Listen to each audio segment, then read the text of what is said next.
वो ख्वाब दिल के जो आंगन में पलते रहते हैं, आधा साथ के साए में चलते रहते हैं।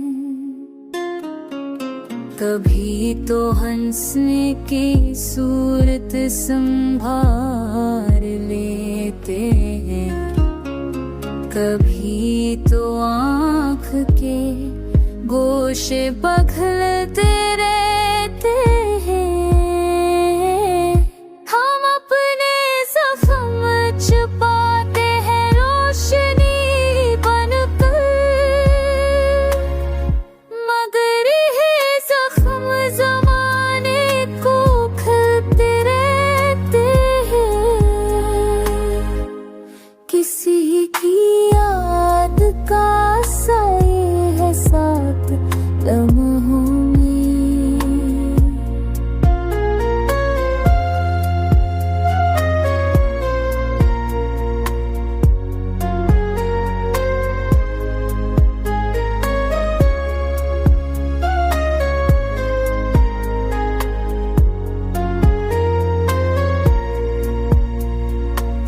न जाने कौन सी मंजिल है कस तरसना।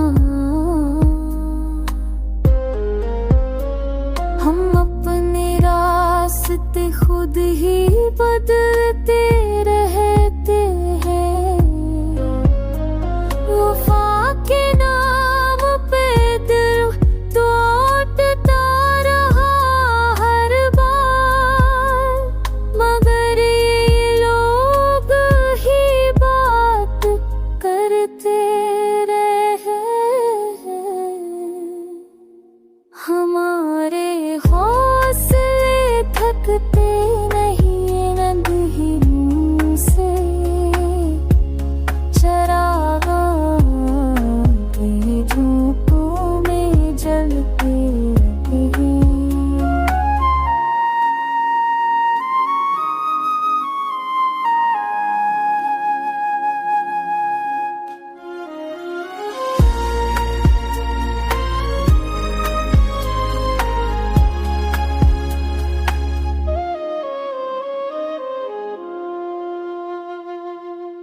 खामोश लब पर कहानी हजार